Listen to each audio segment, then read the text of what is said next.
Okay class, so today we are going to look at chapter 20, which is electromagnetic forces. So I managed to find some really good slides on TESS website, and I thought that would be useful to share it with y'all. So yeah, this is on page 281 of your textbook, and I hope you all have read through at least once so that it will be slightly easier to follow. Okay, so let's start with this. Okay, so if you look at electromagnetic forces or electromagnetism, we're looking at how magnet function with electricity. So one of the most famous things that you all would have probably looked at before is a solenoid, which means you have a soft iron core, and then you have wire coiled around it, coils of wire, and put a battery to it, a power source to it, and there you have the soft iron core attracting magnetic materials. So just to recap on that, let's look at this first slide between A and B, which will have a stronger magnetic field. So magnets, when it's attracting something, there's a magnetic field, especially when there's a current now, so there's an electromagnetic force being present, because now I have electricity, a circuit, and a magnet as well. So between these two, we can see that B has the bigger soft iron core, which means that B will have a stronger magnetic field. Okay, and then we look at the next one between A and B. The stronger magnetic field will be the one which has the one with more coils of turns, and the closer the coils are, the more they are, the stronger the magnetic field. And the third one, if we look at this, I have a 6-volt battery and a 12-volt battery. That's the difference between the two. And of course, the 12-volt battery will produce a larger current, a larger voltage, which means there will be a stronger magnetic field. Okay, so that's just simple ones. So let's look at electric motors. Okay, so we want to understand that a current flowing through a wire can be affected by a magnet. We want to be able to describe how an electric motor works, and being able to explain the practical applications of electric motors. So, current and magnetic field. We know that a current produces a magnetic field. Okay, so I have a north-south pole, I have the battery, produces current, and then it has a magnetic field because now there's a magnetic force.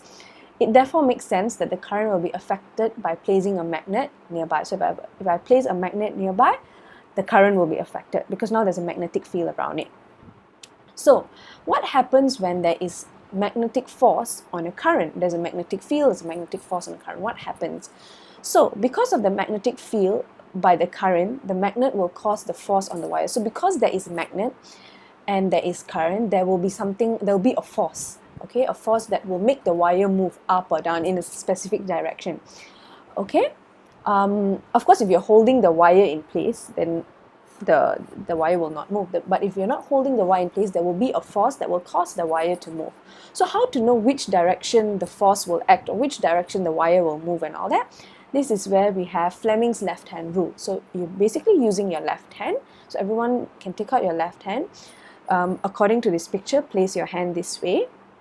Okay, the thumb is represented by the force. The first finger is represents the magnetic field, and the second finger represents the current. Okay, so we're going to learn a bit about how we're going to use this Fleming's left hand rule to figure out which way the force will act when I have magnet and current. So please put your left hand out and practice along, okay, as we go through the slides. Okay, so which is the direction of the force? So how do we use this rule is, okay, the thumb is the force, and that is one we want to find out. So we don't worry about the thumb yet. We put the 3 fingers up, but don't worry about the thumb yet. Then we look at the first finger. Remember, the first finger is magnetic field. Okay, so magnetic field, if you remember, the last lesson that we had in school, or the last 2 lessons before we closed down school, the current, the magnetic field is going from north to south. So in this case, I have my north here and my south here. So my finger, my first finger, will be pointing towards the south because going from north to south. So I have my finger that way, and my current, okay, in this case, the direction of the current is this way. So I have my second finger pointing out of the laptop, so pointing towards your chest. So automatically, when I have these 2 fingers, my thumb is facing up, which means the direction of the force will be up. Okay, if you need some time, pause this video and try to figure it out, and then you can continue. Okay, let's look at the next slide. Okay, let's say we have an example.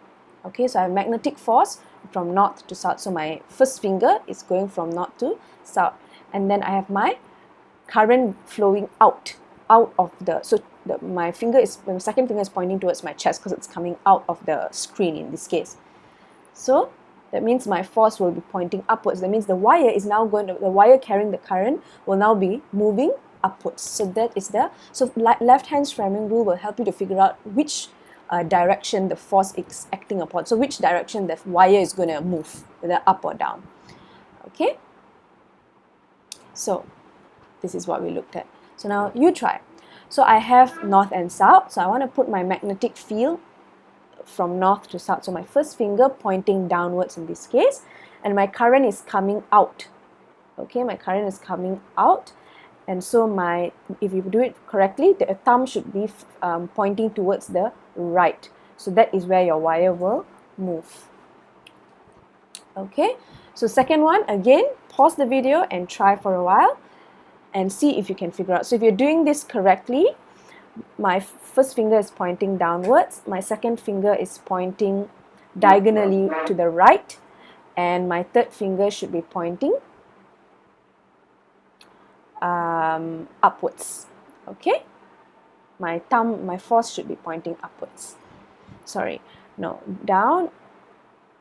Your thumb should be pointing towards the laptop. Sorry, your thumb should be pointing into the screen of the laptop. Okay, so pause for a while and try and see if you can get it. Okay, this is another one. Again, you can pause and you can try this way if you're doing it correctly. So that you have to turn your hand according to how it is given here, like where the direction of north and south is. So in this case, my first finger should be from north to south. So now and then my current is coming outward. You see the arrow on the orange wire? It's coming outward. So if you do it correctly, you will have to rotate your hand to a point where my first finger is pointing towards the left, and then my current is pointing towards me, towards the chest. So your thumb will automatically come down. That means your force is acting downward. So you have to rotate your hand according to the direction of the magnetic field and the current. Then your resultant force is your thumb. You see where your thumb is pointing. But you must always keep the shape of the left hand Fleming rule. You must always have these three fingers like this.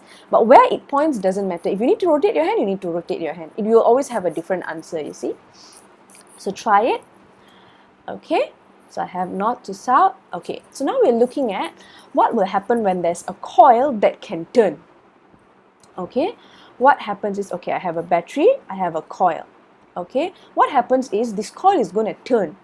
So how is it going to turn? If you look at it this way, again, take out your left hand, Fleming's left hand rule. The first finger is going from north to south, so it's pointing towards the right. Okay. And now look at the left hand side of the coil. So you want to divide the coil into half. Okay, so look at the wire that is towards the red color block, the north block. Okay, so the current is coming outward, so towards my chest, which means the thumb is pointing upwards, which means the force will be up. Okay, so it will turn, the coil will move up, this part here will move up. And then if you come over to this side, okay, what will happen is, again, pointing towards the south, but now my current is going inside, the other way, opposite direction from the start. So I must flip my left hand and make it in such a way the current is moving towards the screen. But and my first finger is still pointing towards the right, my current is now towards the screen. So if you do it correctly, your hand will now be upside down and your thumb is facing down, which means the force is downwards. So because one is turning up, the left hand side of the coil is turning up and the right hand side of the coil is turning down, the whole coil will be moving. It will be rotating up and then down, up and then down. Okay, so I have this turning. Okay, so how do you think an electric motor works? Okay, so this is a concept of an electric motor. So if you want to look at it deeply, thoroughly, It is on page 287 of your book. Okay, so we've seen how the wire will turn when current is passed through it. How can we use this to make an electric motor? So something that is constantly working. So I have a direct current. Direct current is current that is going in one direction only. Okay, so I have the, just now when we looked at this, okay, this is the same thing that is happening here. Okay, so this is the coil, it's going up and down, so it's rotating. Okay, I have current flowing through a coil, and then I have the coil here, and then I have the magnet here. So I have current and I have magnet, so electromagnetism.